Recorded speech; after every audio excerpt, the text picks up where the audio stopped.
हाय, myself doctor K L Agarwal, eye surgeon Satyabhama Netralaya Katihar. आज हम discuss करेंगे मोतियाबिंद के ऑपरेशन के पहले हमें क्या क्या जानकारियाँ होनी चाहिए। सबसे पहले हम जानेंगे मोतियाबिंद होता क्या है। हमारी आंखों में भगवान का दिया हुआ एक लेंस होता है। ये लेंस अगर गंदा हो जाए तो इसे ही हम मोतियाबिंद कहते हैं। इसका उपाय क्या है? इस गंदे लेंस को निकाल करके एक आर्टिफिशियल लेंस को इम्प्लांट कर दें। यही मोतियाबिंद का इलाज है। सेकेंड, इसमें हमें पता होना चाहिए ऑपरेशन के बाद हमें कौन कौन सा लेंस हमारे पास अवेलेबल होते हैं। मुख्यतः हमारे पास 4 तरह के लेंस होते हैं। पहला मोनोफोकल, जो सिर्फ दूरी के लिए होता है। दूसरा ईडॉफ लेंस, जो डिस्टेंस और इंटरमीडिएट डिस्टेंस दोनों के लिए होता है। तीसरा लेंस होता है ट्राइफोकल या मल्टीफोकल, ये दूर के लिए भी और इंटरमीडिएट डिस्टेंस के लिए भी और नज़दीक के लिए भी होता है। चौथा लेंस होता है टोरिक लेंस, जिस मरीज को सिलेंडर पावर लगा हुआ है उसमें ये टोरिक लेंस इम्प्लांट किया जाता है। ये आप अपने सर्जन से या अपने काउंसलर से डिस्कस कर लें टाइप्स ऑफ लेंस के बारे में, और आप डिसाइड कर लें कि आपके लिए कौन सा लेंस सबसे उपयुक्त है। तीसरा, अब हमें पता चल गया कि हमारे आँख में मोतियाबिंद है, तो हमें कुछ टेस्ट है, वो टेस्ट हम करेंगे। उस टेस्ट का नाम है, पहला टेस्ट है बायोमेट्रिक। इस बायोमेट्रिक से हमें लेंस का पावर पता चलता है। हमें जो लेंस इम्प्लांट किया जाएगा वो कितने पावर का लेंस इम्प्लांट किया जाएगा, ये हमें उस बायोमेट्रिक रिपोर्ट से पता चलेगी। दूसरा है ओसीटी। हमारी आंख में एक रेटिना होती है, उस रेटिना की जांच के लिए एक ओसीटी की ज़रूरत पड़ती है। जो ऑपरेशन के बाद कितनी अच्छी रोशनी आएगी ये उस ओसीटी की रिपोर्ट पर या रेटिना की स्वस्थता पर डिपेंड करता है। अगर रेटिना आपकी ठीक नहीं है तो रोशनी कम आने की उम्मीद रहती है। तो किसी किसी मरीज को के आंख में मोतियाबिंद पका हुआ होता है, जिससे पीछे का जो रेटिना है वो क्लियर नज़र नहीं आती ओसीटी में भी। उस कंडीशन में कितनी अच्छी रोशनी आएगी ये हमें ऑपरेशन के बाद ही पता चलता है। तीसरा टेस्ट है स्पेकुलर माइक्रोस्कोपी। इससे हमें कॉर्निया की हेल्दी कंडीशन का पता चलता है। कई मरीज की कॉर्निया बहुत अच्छी नहीं होती, तो उसके लिए हम स्पेकुलर माइक्रोस्कोपी का टेस्ट करते हैं। फिर हम आगे ब्लड प्रेशर चेक करेंगे।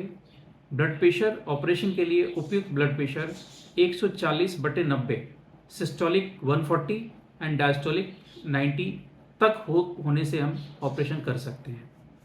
फिर एक ईसीजी करवानी चाहिए जिससे हमें हार्ट की कंडीशन की पता चलती है। फिर है ब्लड टेस्ट। इसमें हम 3 तरह के ब्लड टेस्ट करवाते हैं। एक ब्लड शुगर फास्टिंग 140 तक और खाने के बाद 200 तक होना चाहिए। अगर किसी मरीज का ब्लड शुगर काफ़ी बढ़ा हुआ है तो पहले वो कंट्रोल करा लें। कंट्रोल करने के बाद आप 140 और 200 के रेंज में सर्जरी आप आराम से करा सकते हैं। सेकेंड ब्लड टेस्ट है HIV, ये निगेटिव होना चाहिए। हेपेटाइटिस बी, ये निगेटिव होना चाहिए। अगर किसी मरीज का HIV या हेपेटाइटिस बी पॉजिटिव रहता है तो उसके लिए हम स्पेशल प्रिकॉशन लेकर सर्जरी करते हैं ताकि ये दूसरे को इन्फेक्ट ना करे। उसके बाद अब आती है हमारी सारे टेस्ट हो गए और हमारा फाइनल हो गया कि अब हमें सर्जरी करानी है। तो सबसे पहले हम आई ड्रॉप्स यूज़ करते हैं। इसमें 2 तरह की आई ड्रॉप्स है, एक मॉक्सीफ्लॉक्सासिन, दूसरी नेपाफेनेक। ये ऑपरेशन से 1 दिन पहले ऑपरेशन वाली आंख में डालेंगे। 2 ड्रॉप के बीच में कम से कम 10 मिनट का अंतर होना चाहिए और आंखों में ड्रॉप को डाल करके आंख को 5 मिनट बंद रखेंगे। ये ड्रॉप डॉक्टर आपको पहले प्रिस्क्राइब कर देंगे। वो ड्रॉप आप ले लें और ले करके अपनी आंखों में 1 दिन पहले डालना स्टार्ट कर दें।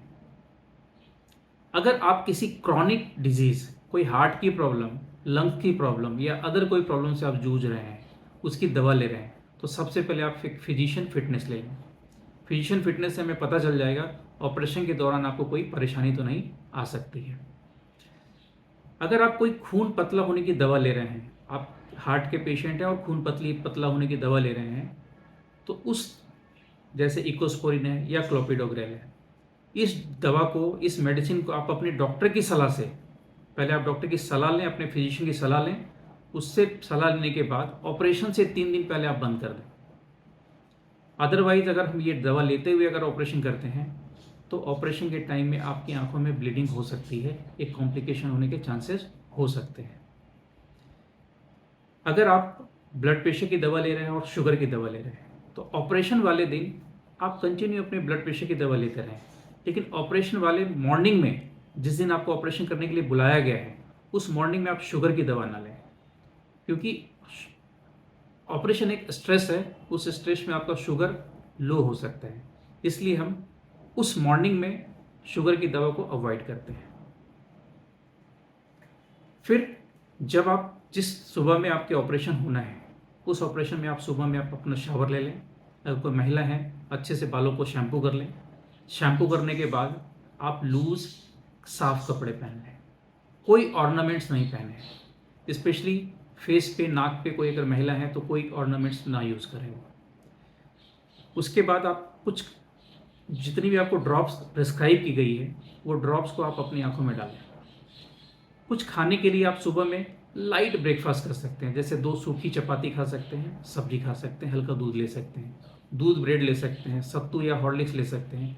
आप अपनी सुविधा के हिसाब से लाइट ब्रेकफास्ट करके, सारी ड्रॉप्स लेकर के, सारे पेपर्स लेकर के, जो प्रिस्क्रिप्शन दिया गया है, जो आपने लेंस डिसाइड किया है, जो आपके ब्लड टेस्ट हुए हैं, सबकी रिपोर्ट, फिटनेस रिपोर्ट सारी लेकर के आप हॉस्पिटल में आ जाए। उसमें उस दिन ऑपरेशन के दिन आपकी आंखों में कुछ ड्रॉप्स डाली जाएगी, आंखों की सफाई की जाएगी, डॉक्टर फिर से उसे चेक करेंगे। चेक करने के बाद आपकी सर्जरी की जाएगी। सर्जरी टॉपिकल फेको होती है, जिसमें एक ड्रॉप दिया जाता है, ड्रॉप दे करके एक ऑपरेशन कर दिया जाता है। ऑपरेशन में 15 से 20 मिनट सर्जरी का टोटल प्रोसीजर होता है। उसके बाद यूजुअली हम लोग टॉपिकल फेको में कोई इंजेक्शन, चीरा, पट्टी कुछ नहीं लगाते हैं और मरीज ऑपरेशन के तुरंत बाद देख सकता है। ऑपरेशन के 1 घंटे के अंदर आपकी छुट्टी हो जाएगी।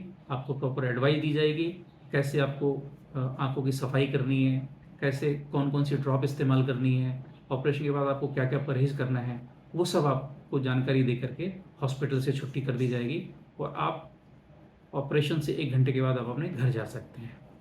तो मुझे लगता है ऑपरेशन के पहले की जानकारी आपकी क्लियर हो गई होगी। अगर कोई इसके बाद भी कोई कन्फ्यूज़न हो तो आप अपने डॉक्टर से कंफर्म कर लें। Thank you.